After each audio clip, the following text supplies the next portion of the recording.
오늘 성경 말씀은 디모데후서 제3장 14절에서 17절까지 말씀입니다. 찾아보십시오. 신약성경 346페이지 디모데후서 3장 14절부터 제가 읽겠습니다. 그러나 너는 배우고 확신한 일에 거하라. 네가 뉘게서 배운 것을 알며 또 네가 어려서부터 성경을 알았나니 성경은 능히 너로 하여금 그리스도 예수 안에 있는 믿음으로 말미암아 구원에 이르는 지혜가 있게 하느니라. 모든 성경은 하나님의 감동으로 된 것으로 교훈과 책망과 바르게 함과 의로 교육하기에 유익하니 이는 하나님의 사람으로 온전케 하며 모든 선한 일을 행하기에 온전케 하려 함이니라. 디모데후서 3장에 있는 이 말씀은 이 바울이 그의 사랑하는 제자 디모데에게 그 인생의 마지막 순간에 유언과 같이 남겨놓은 정말 가장 핵심적이고 가장 보배와 같은 그런 진리를 지금 여기 펼쳐놓고 있습니다. 저도 요즘 이 디모데 전후서를 읽는데 정말 이 말씀 하나하나가 너무 강력하고 또 제 마음을 이렇게 파고드는 말씀이라는 것을 느낍니다. 이것을 자꾸 생각하고 묵상하고 이 말씀을 깊이 있게 공부할수록 이 말씀은 너무 아름답고 또 우리 마음을 깊이 감동시키고 정말 그렇구나, 그랬었구나라는 이렇게 탄성을 내게 하는 그런 말씀인 것 같습니다. 그래서 우리가 오늘 이렇게 함께 이 말씀을 좀 나누도록 하겠습니다. 지금 바울이 이제 로마에서 2번 감옥에 갇혔는데 이 첫 번째는 바울이 좀 이렇게 그 가택연금처럼 좀 자유로웠다면 이 두 번째 감옥에 있을 때는 정말 깊은 곳에 갇혀가지고 굉장히 힘들고 고통스러운 시간을 보냈던 때입니다. 그런데 여기서 그 디모데를 향한 그 바울의 말씀을 읽어보면 여기에 근심이나 걱정을 하게 하는 부분이 하나도 없고 오히려 이 바울이 이 감옥에 있는 동안에 이 갇힘으로 인하여 그가 하나님께 받은 부분들 그리고 그 마음에 정말 너무 아름답게 정리된 것들 그리고 그가 하나님의 말씀의 능력으로 그 어떤 묶임에서도 매임에서도 그 마음에 자유가 있는 부분들을 우리가 여기서 발견할 수가 있는 겁니다. 여기 보면은 디모데후서 4장 6절에 관제와 같이 벌써 내가 부음이 되고 나의 떠날 기약이 가까웠도다. 그러니까 여기 보니까 내가 지금 이 육체를 벗을 날이 얼마 남지 않았다. 이렇게 말하고 있잖아요. 이제 그러면서 그가 그 마음에 이 유약한 디모데에게 이 디모데는 이 몸도 약하고 마음도 약했던 것이 분명합니다. 여기 보면은 네가 자주 나는 병을 인하여 포도주를 조금씩 쓰라. 뭐 이런 이야기들.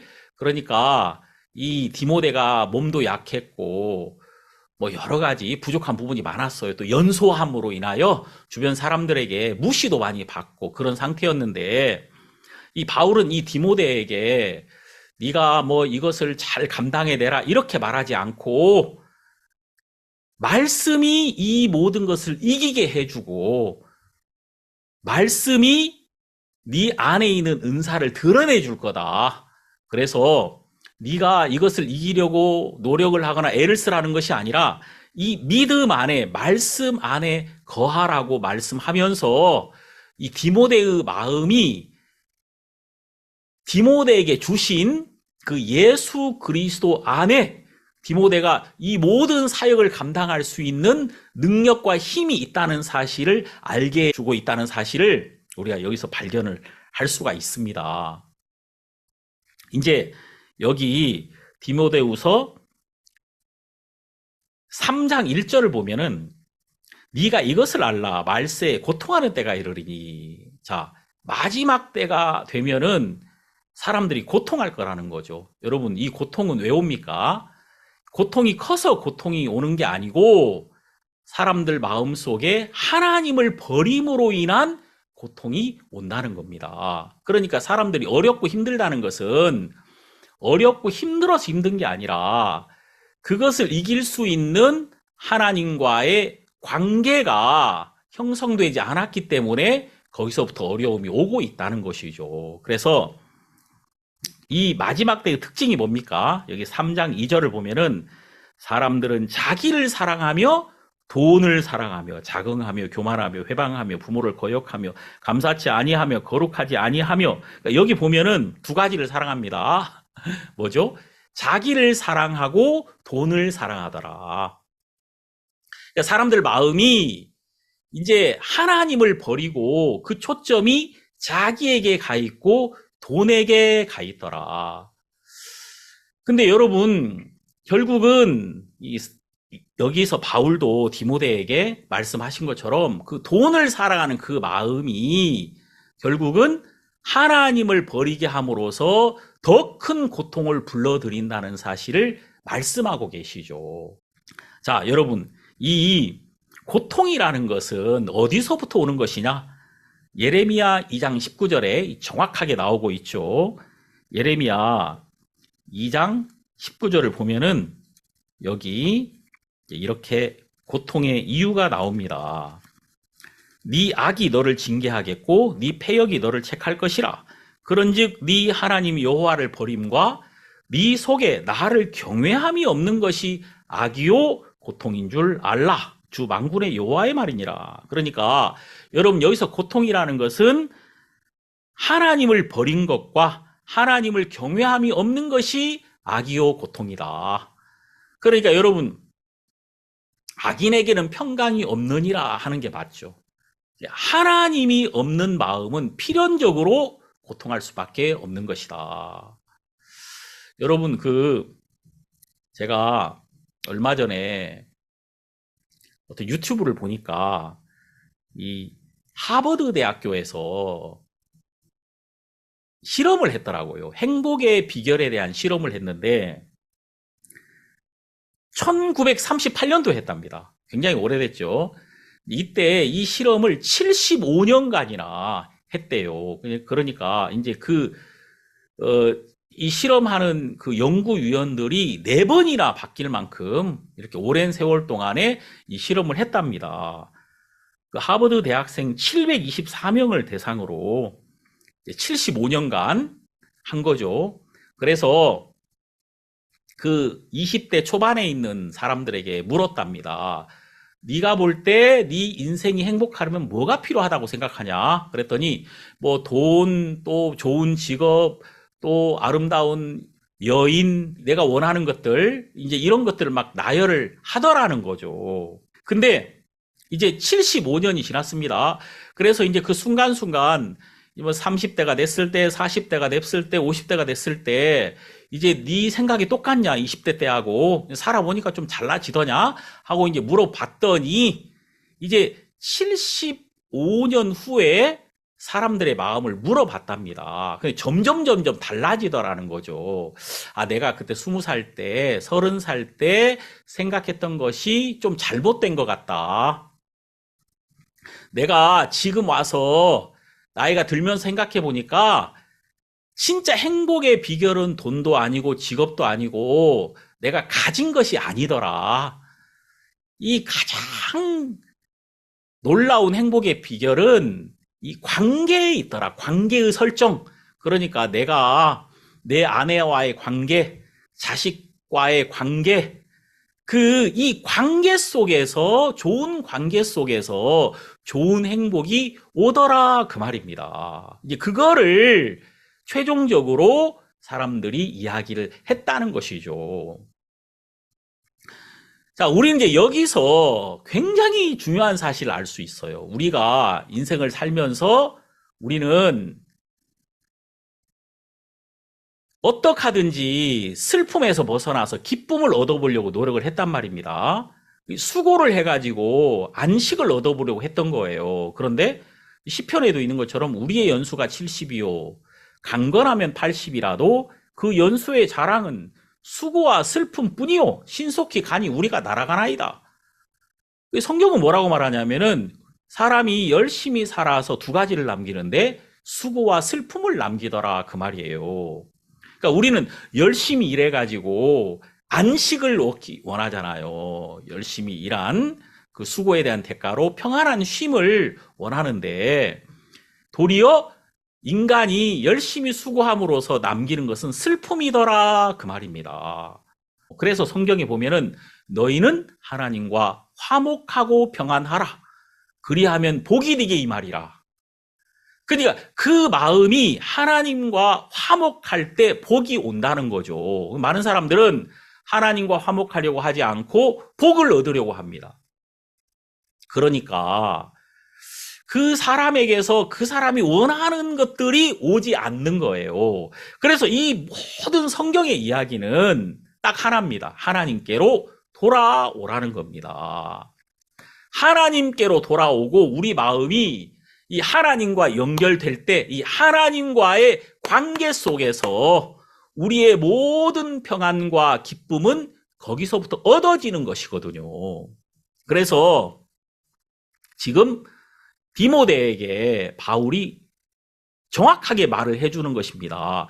그리스도 밖에는 평안이 없다.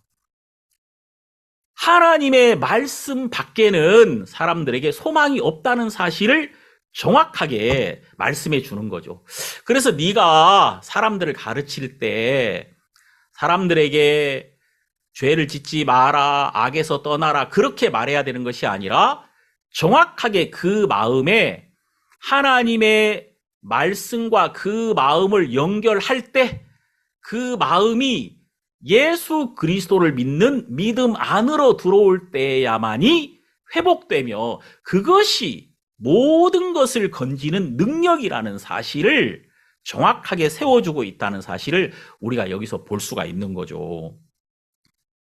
자, 이제 여기서 우리가 보면 14절을 봅시다. 그러나 너는 배우고 확신한 일에 거하라. 네가 뉘게서 배운 것을 알며. 자, 너는 배우고 바울에게서 가르침을 받고 그리고 네 마음에 확신한 사실, 네 마음이 믿음 안에 머물렀던 사실을 기억하고 거기에 거하라는 것입니다. 이 거하라는 말은 네 마음에 발견한 그 믿음에 정착해서 거기에 머물러서 그것을 바탕으로 모든 것을 시작하라는 것입니다. 거기서부터 모든 것을 출발하게 해라. 거기에 네 마음이 머물러라 그 말입니다. 이게 정말 중요한 거죠. 자, 그러면서 이제 여기 이렇게 말합니다. 15절을 보시면 또 네가 어려서부터 성경을 알았나니 성경은 능히 너로 하여금 그리스도 예수 안에 있는 믿음으로 말미암아 구원에 이르는 지혜가 있게 하느니라. 여러분, 정말 중요한 말씀인데 성경은 우리에게 두 가지 것을 가져다 주는데 첫 번째는 그리스도 예수 안에 있는 믿음이고 또 하나는 구원에 이르는 지혜입니다.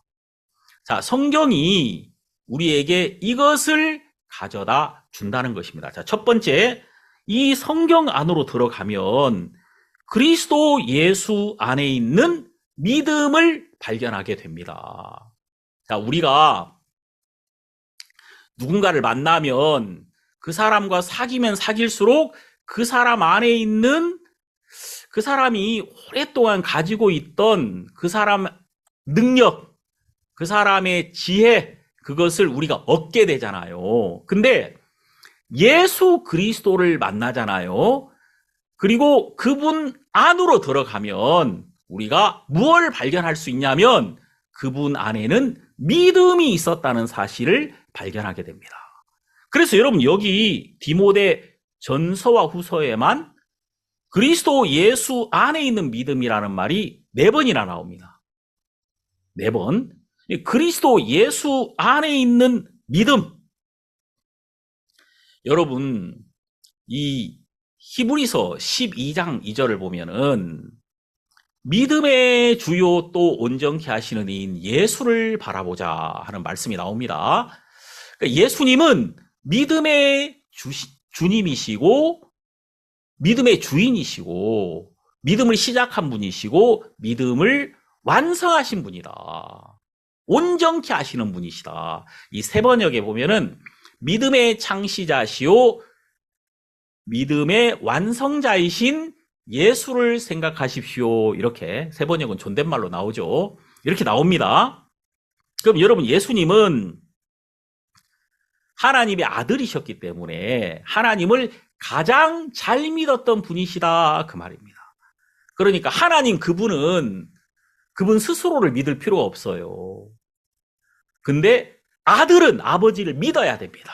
그래서 하나님의 유일한 아들이신 예수 그리스도는 그분이 하나님을 가장 잘 믿었던 분이시다, 그 말이에요. 그래서 예수님은 믿음의 시작이시며 믿음의 완성자이시다, 이렇게 이 성경에서 말씀하고 계신 겁니다.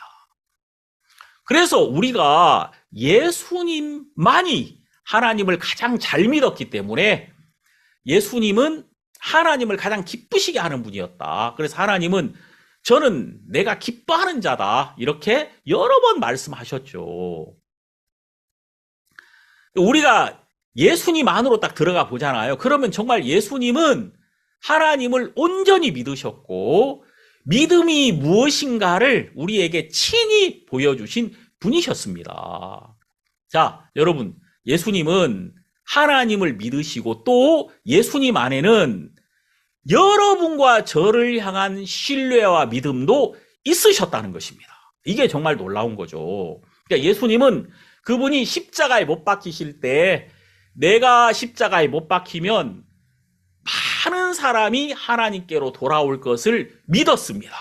그리고 예수님이 그의 제자를 향하여 우리를 향해 약속하시잖아요. 베드로에게 뭐라고 말씀하십니까?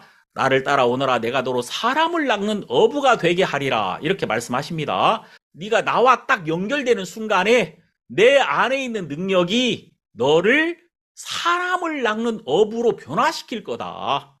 이런 그 예수님 안에 있는 소망과 믿음을 우리가 거기서 발견할 수가 있는 거죠. 그래서 우리가 여러분 성경 안으로 딱 들어가 보면은 정말 예수님에게는 믿음이 있었구나. 정말 예수님은 그 하나님 앞에 예수님이 나를 향한 소망이 있으셨구나, 이런 사실을 알 수가 있어요. 예수 십자가에서 그분의 보배로운 피를 다 쏟으실 때 그분이 그냥 피를 쏟으신 게 아니라 내가 이 고난을 받음으로써 많은 사람이, 그러니까 우리가 정말 하나님을 떠났던 원수된 자가 하나님께 돌아와서 예수 그리스도와 똑같은 자녀의 권세를 가지고 정말 하나님을 기쁘시게 하는 하나님의 자녀가 될 것에 대한 소망이 예수님에게 있으셨다는 것이죠. 우리가 이거를 이 성경에서 정확하게 볼 수가 있는 거예요. 그래서 예수 그리스도 안에 있는 믿음이 나옵니다. 자, 여러분, 우리 성경에 이 사도행전 3장을 보면은 베드로가 성전 미문에 있는 안전뱅이를 고치는 얘기가 나옵니다. 여기에 참 이 과정을 보면은 이게 너무 놀라운데, 사도행전 3장 16절에 베드로가 이렇게 말합니다. 베드로가 가로되 은과 금은 내게 없거니와 내게 있는 것으로 네게 주노니 곧 나사렛 예수 그리스도의 이름으로 걸으라. 자, 지금 이 성전 미문의 안전뱅이를 봅니다. 이 안전뱅이가 뭔가 이렇게 한 푼 달라고 했을 때 베드로가 이렇게 말하죠. 은과 금은 내게 없지만 내게 있는 것으로 너에게 주노니. 그러니까 베드로가 안전뱅이를 볼 때 자기의 눈으로 봤던 것이 아니라 자기 안에 계신 예수 그리스도의 믿음으로 이 안전뱅이를 보았다는 겁니다. 그러니까 이 베드로 안에는 무엇이 있었느냐면요, 그리스도 예수 안에 있는 믿음이 있었다는 겁니다. 베드로 안에. 이건 베드로가 예수님을 통해서 받은 것이거든요. 베드로는 원래 믿음이 없는 사람이에요. 그런데 베드로가 그 믿음이 없고 그가 예수님을 부인하고 또 도망친 사람 아닙니까? 그런 베드로였단 말이에요. 베드로 안에는 예수님을 붙들거나 예수님을 따라갈 수 있는 믿음은 아예 없는 사람인데, 베드로가 정확하게 본 것은 그리스도 예수 안에 베드로를 향한 믿음이 있었다는 사실을 베드로가 발견한 겁니다. 예수님은 분명히 말씀하셨거든요. 네가 나를 부인할 거야. 하지만 네가 돌이킨 후에 형제를 굳게 하라. 그랬거든요. 그러니까 이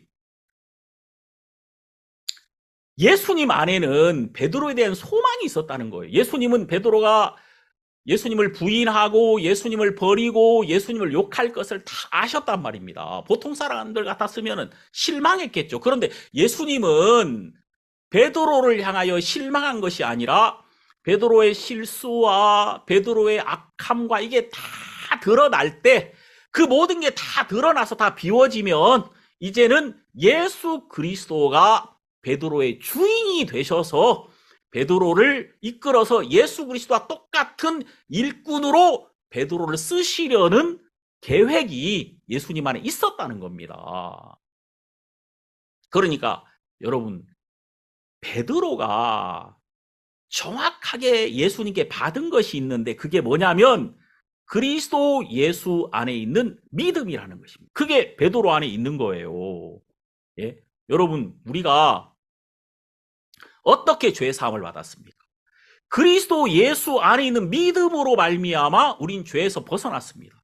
예수님이 십자가에 돌아가실 때, 십자가에 못 박힐 때 내가 못 박히면 3일 만에 다시 살아날 것을 예수님은 믿었어요, 정확하게. 그리고 내가 십자가에 못 박히면 모든 죄가 씻어지고 모든 사람이 하나님께로 돌아오게 될 것을, 사단이 무너지고 그분의 보배로운 피가 흘려진 그날, 그 핏값이 지불되었을 때 사단의 종이었던 우리가 거기서 온전히 벗어나서 바로 하나님의 자녀가 될 것을 예수님이 정확하게 믿었단 말입니다. 그러니까 그리스도 예수 안에 있는 믿음으로 우리는 거듭나게 된 거죠. 우리가 그 믿음 안에 거하게 된 겁니다. 그 믿음을 우리가 발견했을 때 그 믿음 안에 있는 우리를 발견하게 된 거예요. 아, 내가 그분 안에 있구나. 그분의 사랑 안에 있구나. 그분의 긍휼 안에 있구나. 그분 안에, 그분의 지식 안에 내가 온전히 있다는 사실을 발견하게 된 겁니다. 여러분, 결국은 다 이걸 발견한 겁니다. 38년 된 병자도 예수님을 만났을 때 예수님 안에 있는 자기를 발견한 거고, 요한복음 4장의 사마리아 여자도 예수님과 대화를 통해서 그가 뭘 알게 됩니까? 나의 행한 모든 일을 내게 말한 사람을 와보라. 이는 그리스도가 아니냐. 이분 안에 내가 있었구나. 이걸 정확하게 알게 된 거고, 간음죽에 잡힌 여자도 예수 그리스도와 대화하는 동안에 내가 이분에게 간 게 아니라 이분이 나를 기다리고 계셨다는 사실을 알게 된 것이죠.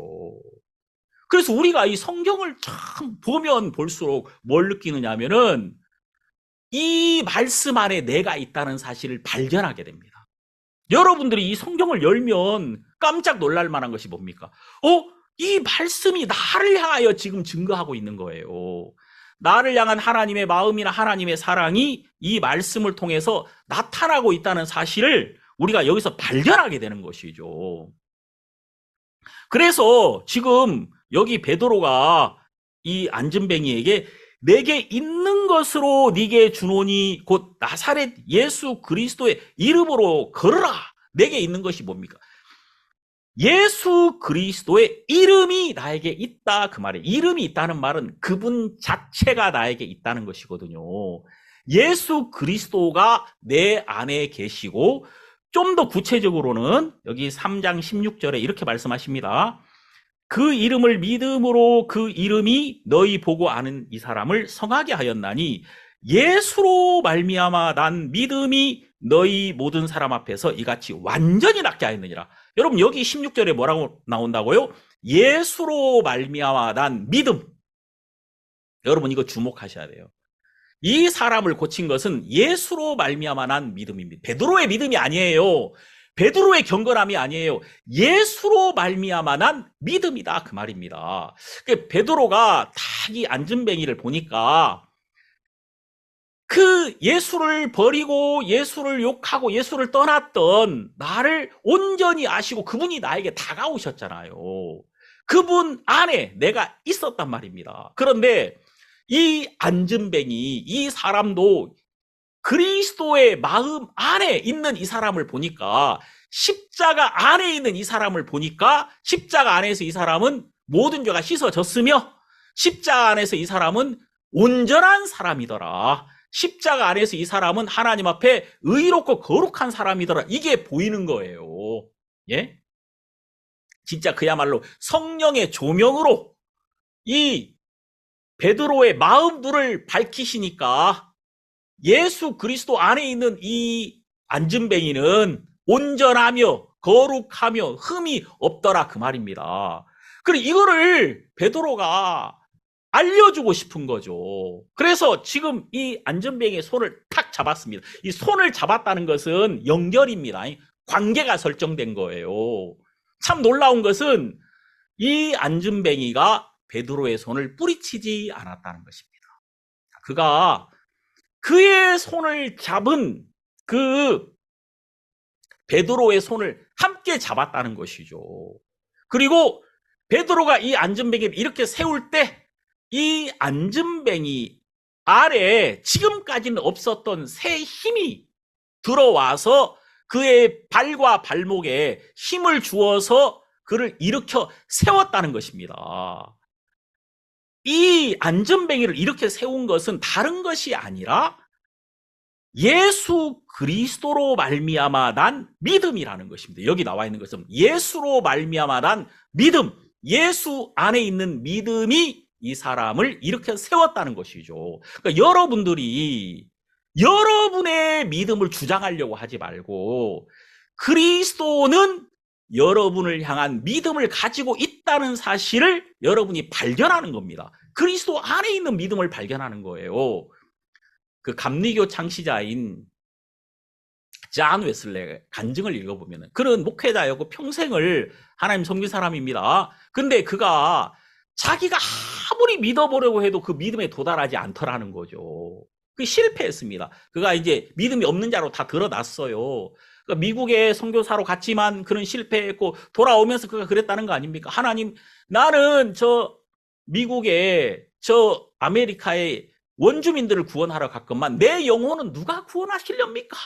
그렇게 그가 탄식하면서 돌아왔다는 거예요. 그러다가 1738년 5월 24일 날 그가 그 모라비안 교도들의 집회에 참석하죠. 그 알더스게이트가 있는 작은 예배당에 갑니다.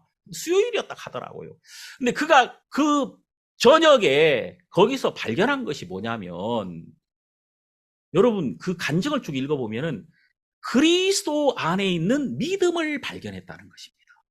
그러니까 내 믿음이 아니라, 내가 믿어야 되는 게 아니라, 이 마틴 루터의 로마서 그 서문을 쭉 그가 듣는데 거기서 그가 발견한 것이 그리스도 예수 안에 있는 믿음으로 내가 온전하게 되었다는 사실을 발견하게 됩니다.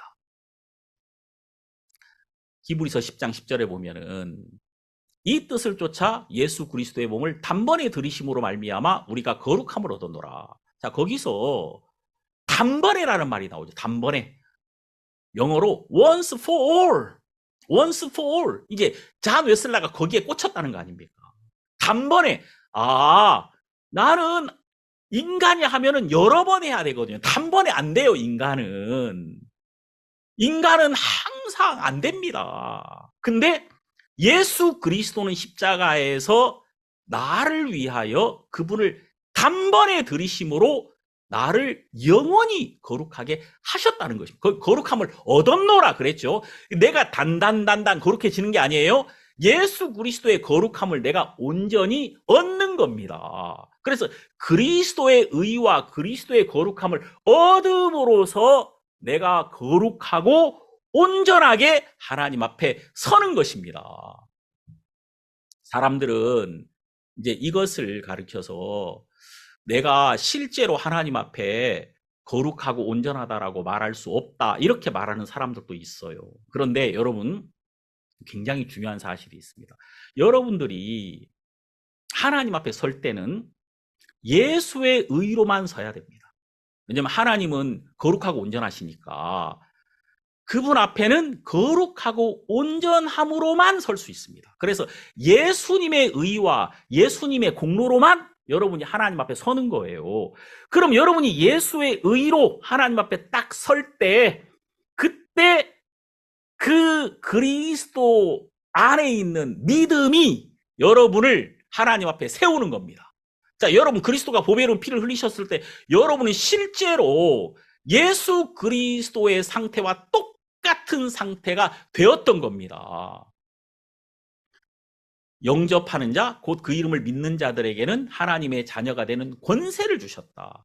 자, 여러분 이 권세라는 것은 뭐냐면은 아들의 모든 능력이 여러분들에게 그대로 넘겨왔다는 것입니다. 그래서 여러분들이 그 믿음으로 하나님 앞에 서는 거예요. 딱 서면은 여러분들에게 아들의 자유가 생기고 그 아들의 자유로 아버지 안에서 처음으로 맛보는 아버지의 세계가 있는 거예요. 이야, 정말 나는 한 번도 하나님의 영광, 진짜 하나님의 거룩함, 또 하나님께서 직접 일하시는 세계, 이런 나하고 상관없는 세계였는데 내가 처음으로 예수 그리스도의 보혈로 아버지 안에 들어가서 진짜 자녀처럼 예수 그리스도가 누리는 권세를 누리고 그것으로 얻는 그 아버지 세계의 그 영광스러움을 내가 맛보고 그것을 경험함으로써 내 마음이 달라지는 거예요. 야, 정말 이 그리스도의 보혈이 실제였구나. 이 보혈이 그냥 껍데기가 아니라 나를 실제로 하나님과 동행할 수 있도록 하시며 하나님 안에 있는 모든 것을 예수님처럼 누릴 수 있도록 해주는 것이었구나. 이런 사실을 우리가 발견하게 되는 거죠. 자, 여러분, 그래서 우리는 이거 알아야 돼요.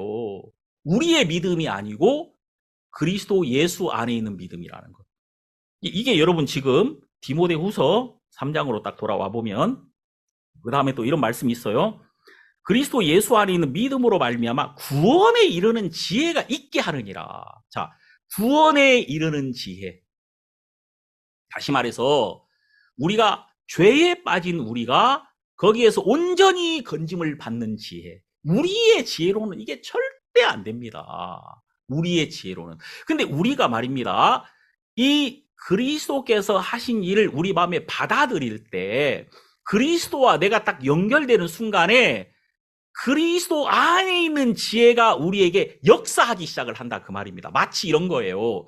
전기가 딱 들어오잖아요. 전기와 딱 연결되면은 갑자기 카메라가 돌아가고 조명이 돌아가고 에어컨이 돌아가고 이 모든 게 막 다 돌아가면서 이 안에서 자유를 누리고 기쁨을 누리고 평안을 누릴 수 있잖아요. 내가 더위와 싸우지 않아도 되잖아요. 내가 새로운 세계를 경험할 수 있는 거 아닙니까? 똑같은 거다 그 말입니다. 내가 이 믿음이라는 것이 전기와 같은 것이라면 그리스도 예수 안에 있는 믿음을 발견합니다. 딱 발견이 되는 순간에 전기가 탁 연결되면서 이제 그리스도가 우리를 위해 준비한 모든 것들이 드러나기 시작한다 그 말입니다. 예? 구원에 이르는 지혜가 있게 하느니라. 자, 그러면서 이제 우리는 모든 죄에서 온전히 건짐을 받게 됩니다. 예수 그리스도의 지혜로 말미암아, 그분이 하신 일로 말미암아. 그리고 뿐만 아니에요. 사람이 어디에 빠졌든지 간에 우리는 거기에서 능히 건져지며 그것을 풀 수 있는 해답을 예수님에게 받을 수가 있다는 것입니다. 자, 사람이 시험 문제를 받았어요. 근데 너무 어려워, 이 문제가. 그러면은 내가 못 풀겠어요. 문제가 잘못된 겁니까? 나에게 지혜가 부족한 겁니까? 지혜가 부족한 거죠. 많은 사람들은 하나님이 없다고 합니다. 이해가 안 간대요, 하나님이. 난 정말 하나님 모르겠대. 그것은 하나님이 잘못된 겁니까? 문제가 잘못된 겁니까? 내가 지혜가 부족한 겁니까? 지혜가 부족한 겁니다. 우리에게 지혜가 모자란 거예요. 문제가 잘못되지 않았어요. 그럼 여러분, 지혜만 오면은 다 풀어집니다. 모든 게. 근데 여러분, 여기 보니까 그리스도 예수 안에 있는 믿음으로 말미암아 구원에 이르는 지혜가 있게 하느니라. 이 믿음과 이 지혜가 성경 안에 담겨져 있다는 겁니다. 왜냐면요, 여러분, 이게 왜 그렇게 되냐면, 여기 16절에 보면은, 모든 성경은 하나님의 감동으로 된 것으로 교훈과 책망과 바르게 함과 의로 교육하기에 유익하니. 자, 여기 보니까 이 모든 성경은요, 하나님의 감동으로 되어 있다. 이 감동이라는 말이 영어 성경에 보면은 inspiration 이렇게 나오죠. 그리고 이제 이거를 조금 더 깊이 있게 이제 그 원어 성경으로 이제 들어가 보면은 여기 어떻게 나오냐면은 모든 성경은 하나님의 감동, 그러니까 이 하나님의 호흡, 하나님의 생기가 들어있다 그 말입니다. 창세기 2장 7절에 하나님께서 흙으로 사람을 지으시고 아담에게 생기를 불어 넣었잖아요. God breathed. 예?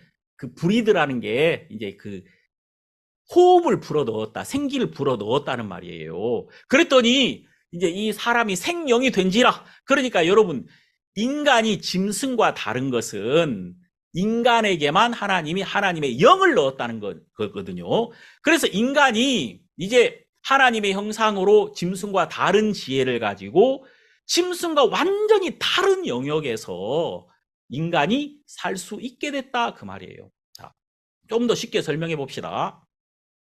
그릇이 10개가 있어요. 10개. 상자가 10개가 있는데 10번째 상자에 다이아몬드를 집어넣었어요. 그러면은 우리는 그 10번째 상자를 소중하게 여길 것입니다. 자, 이것은 이 상자는 별거 아니지만 여기에 담긴 것이 특별하잖아요. 그죠? 그런 것처럼 인간과 짐승 다 흙으로 지어졌습니다. 그런데 사람에게만 하나님이 하나님의 생기를 집어넣었다 그 말입니다. 그래서 이 사람은 진짜 보배로운 하나님의 영을 담은 특별한 하나님이 사랑하시는 존재가 된 것입니다. 영적 존재가 된 것이죠. 그래서 여러분, 인간과 다른 짐승은 완전히 다릅니다. 하나님은 사람을 보통 다른 짐승들하고는 완전히 다르게 생각하실 수밖에 없는 거예요. 자, 그래서 이 성경에 보면은 우리가 이 보배를 질그릇에 가졌으니 이런 말씀도 있잖아요. 자, 여러분, 우리 안에 하나님이 영을, 생기를 불어 넣은 것처럼, 자, 여기 보니까 모든 성경, all scripture, 그러니까 모든 성경의 이 구절구절, 이 말씀 안에는 하나님이 God breathed, 예? 하나님의 감동을 집어넣었다. 하나님의 영을, 하나님을 불어넣었다 그 말입니다. 그래서 이게 놀라운 거 아닙니까?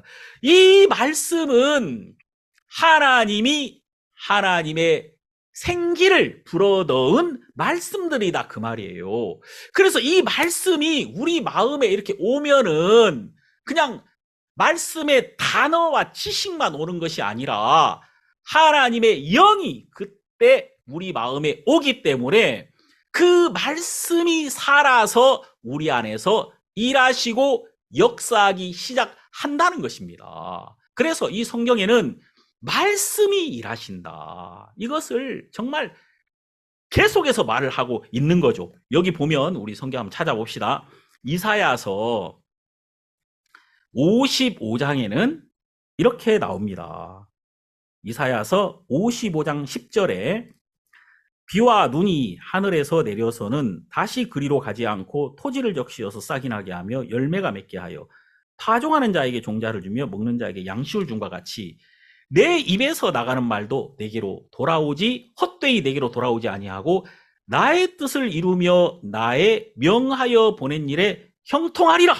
자, 여러분, 이 말씀에 보니까 내가 내 입에서 나간 이 말씀은 나의 뜻을 이루고 모든 것을 이루어 낼 수밖에 없는 것이다. 마치 하늘에서 비가 내려가지고는 그냥 다시 하늘로 올라가는 것이 아니라, 그냥 순환되는 것이 아니라, 모든 그 비와 만나는 모든 걸 살려내고 열매를 맺게 하는 것처럼 하나님의 말씀이 와서, 말씀이 달리면서 모든 하나님의 뜻을 이루어 낸다는 것입니다. 왜냐하면 하나님의 말씀 안에는 하나님의 생기가 담겨 있기 때문에 그렇다는 거예요. 그럼 여러분, 지금 우리가 이 말씀을 바울이 디모데에게 이렇게 말한 이유는, 야, 네가 뭘 하는 게 아니야. 너는 딱 해야 될 일이 딱 하나야. 이 말씀을 정확하게 전하면 돼. 이겁니다. 그럼 여기 디모데후서 4장에 보면은 1절, 하나님 앞과 산자와 죽은 자를 심판하실 그리스도 예수 앞에서 그의 나타나실 것과 그의 나라를 두고 엄히 병하노니 너는 말씀을 전파하라. 때를 얻든지 못 얻든지 항상 힘쓰라. 범사의 오래 참음과 가르침으로 경책하며 경계하며 권하라. 자, 그러니까 네가 해야 되는 일은 다른 게 아니야. 네가 사람을 변화시켜야 되는 것이 아니라 너는 그냥 말씀을 정확하게 전하라는 겁니다. 그리고 말씀이 일할 것에 대한 소망을 네 마음에 가지라는 겁니다. 네가 뭔가를 하는 게 아니에요. 유약하고 연약한 이 디모데가 뭘 하려면 얼마나 짐이 많겠습니까? 그런데 우리가 이 디모데 후서를 읽어보면은 오히려 이 글을 읽는 동안에 디모데의 마음이 가벼워진다는 것입니다. 디모데의 마음이 힘을 얻는 거예요. 이제 감옥에 있는, 정말 이 죽음을 바로 코앞에 있는 이 바울이 디모데에게 근심을 주었던 것이 아니라 그 갇힘에서도 넉넉하게 바울에게 위로를 주시고 기쁨을 주시고 있는 그 주의 평안이 말씀을 통해서 디모데 안으로도 전달되는 것을 우리가 여기서 발견할 수 있다, 그 말이에요. 자, 여러분, 여기 보면 이 부분 한 부분 더 본다면 디모데후서 2장 24절 거기 보면 마땅히 주의 종은 다투지 아니하고. 자, 여러분, 주의 종이, 첫 번째, 주의 종의 자격은 다투지 않는 겁니다. 이 다투지 않는다는 것은 화를 내지 않는다는 거죠. 내가 일부러 싸우려고 하지 않는다는 겁니다. 왜냐하면 주님이 이겨주시니까. 내가 이 사람을 어떻게 해보려고 하지 않는다는 거예요. 말씀이 일하시는 것을 믿으니까. 자, 그리고 막 화를 내고 막 이 사람을 막 다구치고 이 사람을 어떻게 해보려고 하는 이 자체가 하나님에 대한 믿음이 없기 때문에 이렇게 가는 거예요. 여러분, 여기 잘 보세요. 이 말씀. 우리가 하나님을 섬기고 하나님을 높이는 거 하나도 어렵지 않습니다. 신앙은 어렵고 복잡하지 않아요. 제가 40몇 년 전에 교회를 열심히 다니다가 복음을 들었습니다. 복음을 듣고 딱 보니까 내가 다녔던 교회는 크고 사람도 많고 했지만 진리에 대해서 정확하지 않더라고요. 진리에 대해서. 그래서 아니, 내가 하나님을 섬기는 건데 내가 지금 내 주변에 있는 많은 어떤 사람들, 이런 사람들이 중요한 것이 아니라 진리가 중요한 거 아니겠습니까? 진리 편에 서야 되겠다는 그런 마음이 들었습니다. 자, 그런 것처럼 오늘날도 마찬가지예요, 여러분.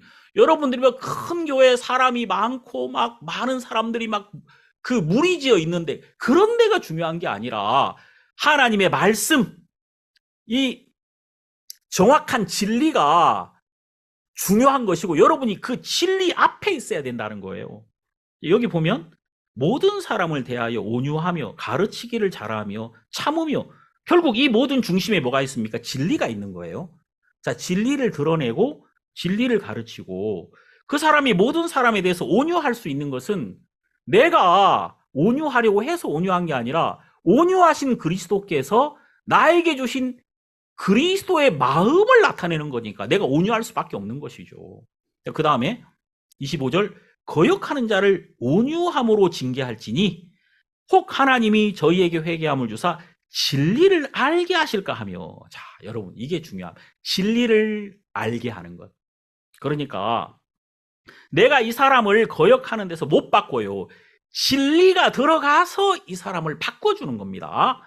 자, 26절도 보면은 저희로 깨어 마귀의 올무에서 벗어나 하나님께 사로잡힌 바 되어 그 뜻을 좁게 하실까 함이라.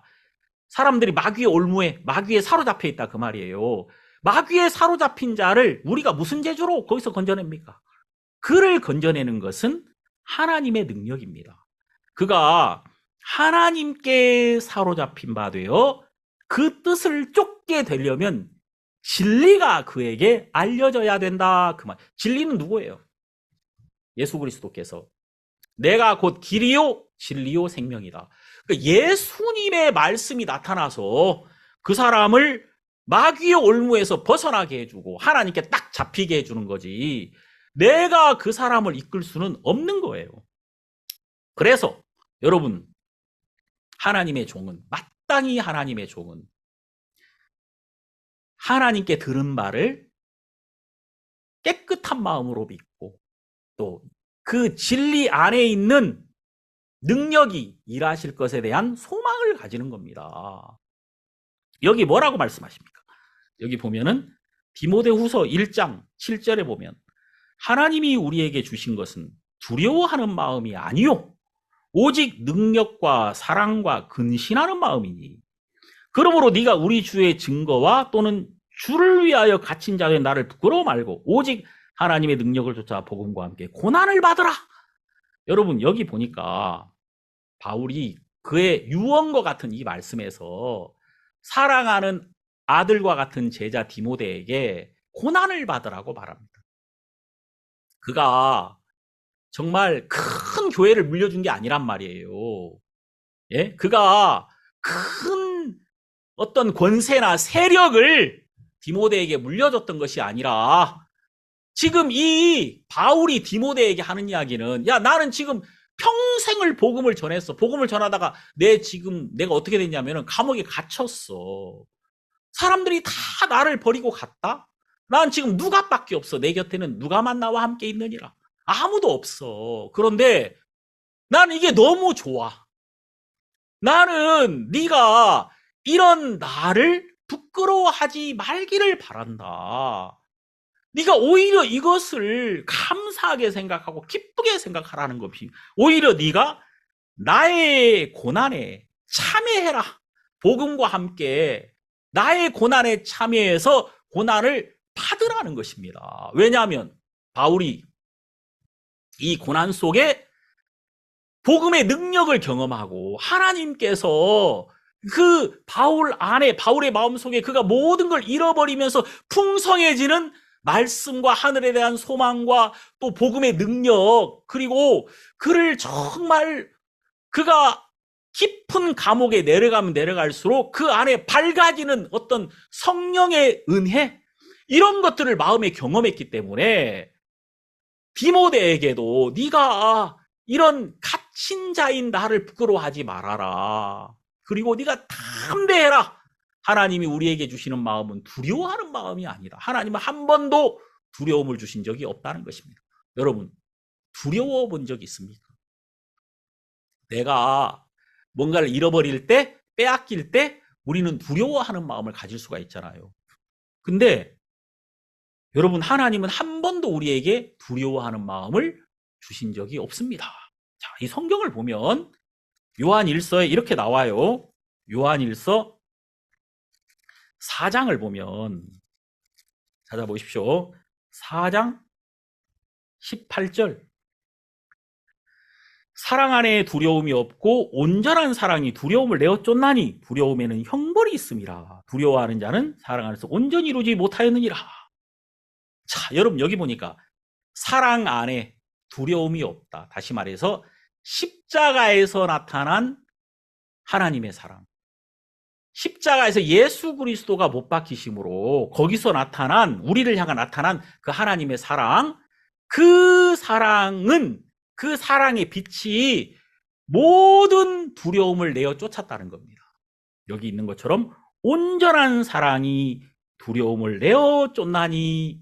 자, 십자가에서 나타난 온전한 사랑이 그분이 우리를 위해서 흘리신 그 보배로운 피로 우리의 모든 죄의 값은 완전히 지불된 거예요. 그러니까 형벌이 사라졌단 말입니다. 우리가 어떤 정죄함이나 어떤 심판에 대한 두려움도 가질 필요가 없게 되었다 그 말이에요. 빛이 어둠을 몰아내듯이 우리 안에 가질 수 있는 어떤 종류의 두려움도 십자가의 사랑이 모두 다 밀어버렸다. 다 밝혀가지고 쫓아내버렸다 그 말이에요. 온전한 사랑이 두려움을 내어 쫓나니. 여러분 두려움이 있습니까? 없습니다. 여러분 안에도 두려움이 없단 말이에요. 죄만 없는 것이 아니라, 죄만 씻은 게 아니라 두려움도 없단 말이에요. 근데 우리가 두려워하지 않습니까? 안 그렇죠. 두려움이 있단 말이에요. 이것은 하나님이 주신 것이 아니라는 겁니다. 그럼 누가 준 겁니까? 악한 마귀가 우리 안에 집어넣은 것일 뿐이다. 하나님은 한 번도 우리에게 두려움을 주신 적이 없다는 거예요. 그럼 뭘 주셨느냐? 여기 있는 말씀처럼 오직 능력과 사랑과 근신하는 마음이니.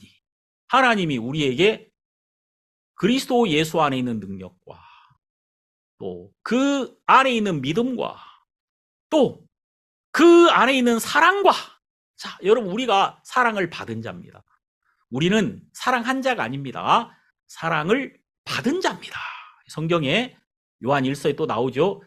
사랑은 여기 있으니 우리가 하나님을 사랑한 것이 아니요 오직 하나님이 우리를 사랑하사 십자가에서 그 사랑을 나타낸 겁니다. 우리가 햇빛을 쫙 받으면 따뜻해지잖아요. 예? 우리는 받은 자입니다. 우리가 그 따뜻함을 가지고 다른 사람을 딱 안아주면, 그죠? 우리 안에 있는 따뜻함이 다른 사람을 딱 전달해 주는 거 아닙니까? 자, 그건 우리의 따뜻함이 아닙니다. 우리가 받은 거예요. 여기서 나와 있는 이 사랑은 하나님이 우리에게 주신 것입니다. 예수 그리스도의 사랑이죠. 자, 그리고 근신하는 마음. 여기서 참 놀라운 게 이 근신하는 마음은 예수님의 것입니다. 이게 우리 것이 아니에요. 사람들이 자기가 근신하려고 막 노력하는데 하나님이 우리에게 주신 것이란 말이에요. 이 근신하는 마음이. 이 근신하는 마음, 근신이라는 말이 말이나 행동을 삼가하고 조심한다. 내가 말이나 행동을 삼가하는 게 아니라요. 예수 그리스도께서 우리 안에 오셔서 우리의 뜻대로 가지 않고 그리스도의 뜻대로 살 수 있도록 우리를 이끌어 주신다는 것입니다.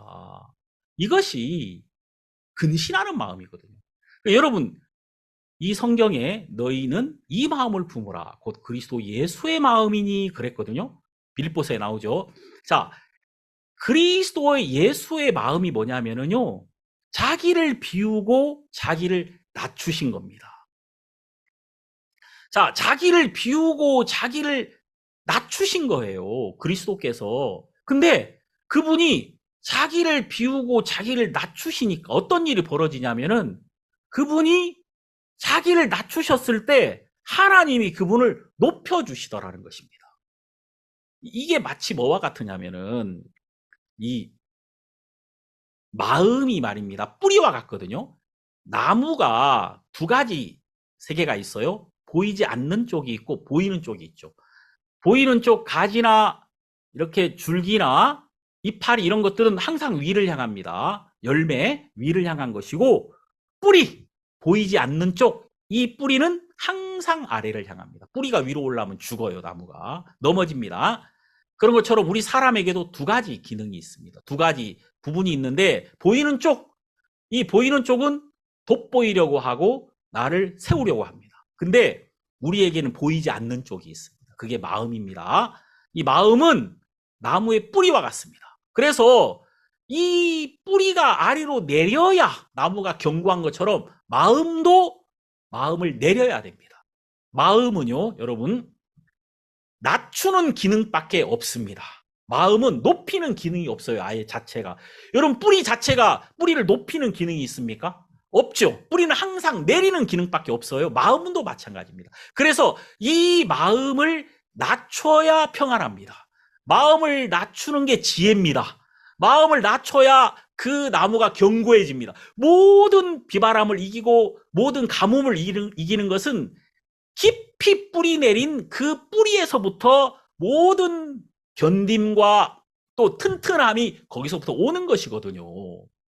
자, 그런 것처럼 이 마음이라는 것은 내릴 때만 평안합니다. 마음은 낮출 때만 그게 우리를 세워주고 우리를 지켜주는 거예요. 이게 예수의 마음입니다. 그래서 우리는 전에는 높이는 마음밖에, 마귀의 마음밖에 없었어요. 그러니까 우리는 항상 이 예수와 반대로 나를 망하게 하는 쪽으로 우리는 항상 달려갔습니다. 그런데 이제 우리에게는 근신하는 마음, 예수의 마음이 오셨습니다. 여러분, 예수님은 이 세상에 속하지 않았고 하나님께 속하여 오직 그분은 처음부터 끝까지 번제의 삶, 조금도 자기를 기뻐하지 않고 온전히 하나님을 기쁘시게 함으로 하나님으로부터 오는 기쁨이 그 안에 충만하게 했습니다. 정말 지혜로운 분이죠. 이 마음을 예수님이 여러분과 저에게 주셨다는 겁니다. 이 마음을. 그래서 여러분, 우리가 이 마음을 알 때 이 마음을 사모하게 됩니다. 참 신기한 건 예수님의 제자들이 다 십자가에 못 박혔습니다. 예수님의 제자들이 말입니다. 다 순교당했어요. 예수님처럼. 아마 그들은 예수님을 사모하다 보니까 예수님처럼 예수님이 가신 그 길로 가는 그것이 그들에게 너무 큰 기쁨이었습니다. 그래서 그들이 십자가에 못 박히거나 아니면 십자가에서 매달릴 그런 기회가 왔을 때 그것이 부끄러움이 아니라 그것이 너무 자랑스럽고 그리스도께서 가신 곳으로 가는 이것이 너무 그들 마음속에 기쁨이 되었던 겁니다. 그래서 여러분, 하나님이 우리에게 주신 것은 능력과 사랑과 근신하는 마음이다. 자기를 삼가고 자기를 낮추는 마음이죠. 참 놀라운 건 여러분, 우리는 이 마음 안에 있을 때 두려움에 이끌리지 않습니다. 우리가 그 두려움을 이기는 거는요, 여러분, 근신하는 마음입니다. 내가 나를 높일 때 두려움이 생기거든요. 나를 세울 때 나는 두려움 속에 빠지거든요. 이상한 짓 합니다. 이상한 행동. 여러분이 있는 교회나 어떤 데든지 왜 사람들이 마음을 상합니까? 불편합니다. 왜 불편합니까? 인간적인 것을 보는 거예요. 인간적인 것. 근신하는 마음이 아닌 자꾸 인간적이고 목사가 자기를 세우려고 하고 목사가 어떤 자기와 관련된 것들을 자꾸 세우려고 하고 자기가 잘못했는데도 인정 안 하고 자꾸 자기가 이상한 방법으로 사람들의 분위기를 막 짓누르려고 할 때 사람들이 불편하잖아요. 성도들의 마음속에 불편함이 흐릅니다. 근신하는 마음이 두려워하는 마음을 내어쫓는데 우리에게 근신하는 마음을 버리잖아요. 그러면은 두려운 마음이 우리 마음을 사로잡는다는 거예요.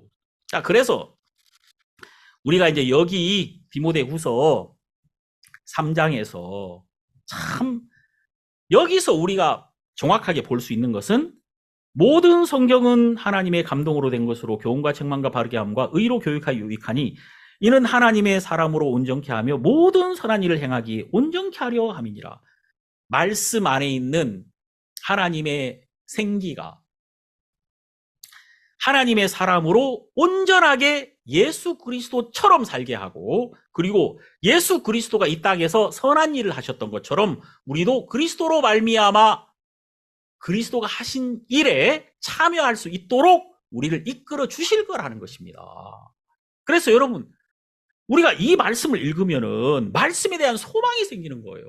디모데가 진짜 이 성경 말씀을 읽을 때 바울의 이 말씀을 대할 때 이야, 진짜 말씀이 일하시는구나. 말씀 안에는 이런 지혜가 있어서 말씀 안에는 예수 그리스도 안에 있는 믿음이 있어서 우리를 지혜롭게 하고 예수 그리스도처럼 우리가 하나님을 섬길 수 있도록 우리를 이끌어 주시겠구나. 그러면서 그 마음이 경건을 연습하는 마음. 그 마음이 경건하게 하나님을 섬기며 하나님의 말씀에 귀를 기울임으로써 이 말씀이 내 마음을 충만하게 하고 내 마음을 가득 채울 때 모든 일은 저절로 될 수밖에 없구나. 이런 사실을 그 마음에 더 크게 마음에 세웠을 거다 그 말입니다. 우리는 이 디모데 전서와 디모데 후서를 보면서 이런 사실을 발견하게 됩니다. 여러분들 마음속에 이 말씀으로 여러분들이 성숙한 그리스도인의 길을 걷게 되기를 바라고, 오늘 바울이 우리에게 전해준 이 말씀이 디모데의 마음에 그대로 흘러갔던 것처럼 여러분의 마음도 말씀이 사로잡아서 여러분을 복되게 하시리라 믿습니다. 기도하겠습니다. 하나님 아버지 고맙습니다. 우리에게 이 말씀을 주셔서 감사하고 이 말씀이 우리 안에 역사하여서 하나님 뜻을 이루며 또 우리가 이 세상을 이기고 또 하나님의 뜻대로 서며 또 우리를 통해서 하나님이 승리하시고 영광을 받으실 줄 믿는 그런 소망을 가지게 됩니다. 하나님 아버지, 우리 교회 성도들이 이번 한 주간 하나님의 말씀과 같이 하며 이 말씀 안에 있는 능력이 성도들의 마음을 사로잡아서 하나님을 섬기며 또 하나님 앞에 나아가서 하나님이 우리에게 보여주시는 그 아름다운 세계 안에서 기뻐할 수 있도록 우리를 이끌어 주소서. 우리 주님께 감사드립니다. 예수님 이름으로 기도드립니다. 아멘.